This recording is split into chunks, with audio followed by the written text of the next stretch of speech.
पेश खिदमत है जमात शशुन की नज़्म एक बूंद की हिम्मत, तैयार करदा मोहम्मद दाऊद मोहम्मद सलीम, आवाज़ मुक़द्दस बिलाल वारसी।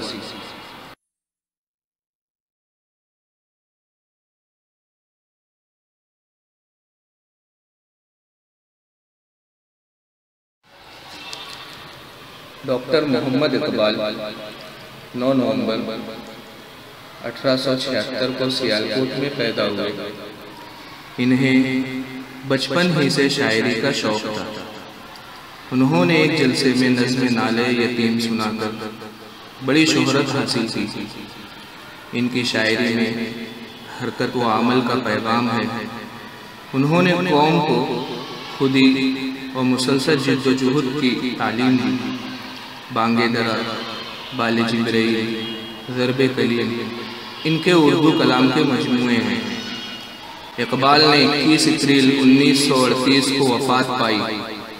उन्होंने बच्चों के लिए भी बहुत सी नज़में लिखी हैं, जैसे बच्चे की दुआ, एक पहाड़ और गिलहरी, मकड़ा और मक्खी, एक गाय और बकरी वगैरह। एक बूंद की हिम्मत भी बच्चों के लिए लिखी हुई इनकी एक नज़्म है।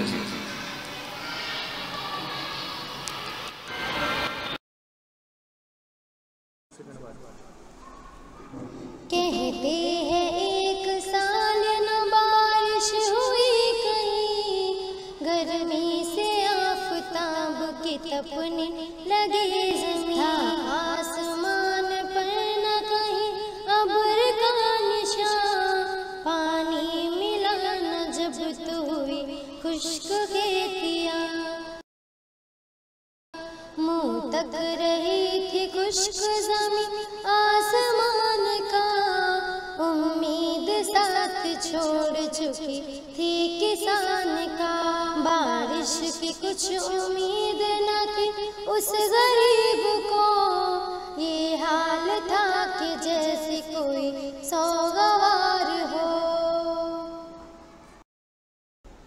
हर बार आसमां की तरफ देखता था वो, बारिश के इंतजार में घबरा रहा था वो। नागाह एक अब्र का टुकड़ा नजर पड़ा, लाती थी अपने साथ उड़ाकर जिसे हवा।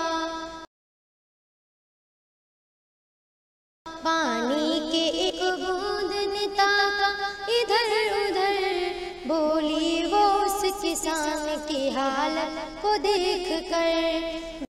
वीरान हो गई है जो खेती गरीब की, है आसमान पर नजर इस बदनसीब की। मेरी ये आरज़ू है कि इसका भला करूं, यानी बरस के खेत को इसके हरा करूं।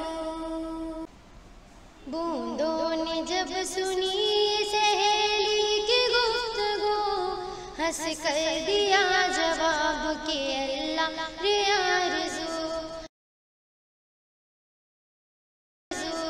तू एक जरा सी बूंद है इतना बड़ा ये खेत, तेरे जरा सी नम से न होगा हरा ये खेत। उस बूंद ने मगर ये बिगड़ कर दिया जवां, कह दी वो बात जिसने किया सबको लाजवाब।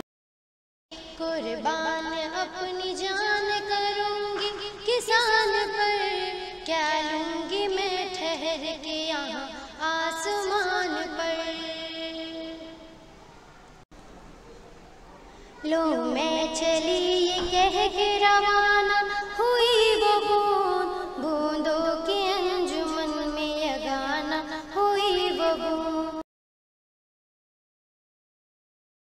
देखा सहेलियों ने तो हैरान हो गई, हिम्मत के इस कमाल पे की सबने आफरी। लो मैं चली ये कह के रवाना हुई वो बूंद, बूंदों की अंजुमन में ये गाना हुई वो बूंद। बोले कि चाहिए न सहेली को छोड़ना, अच्छा नहीं है मुँह को रफ़ाक़त से मोड़ना।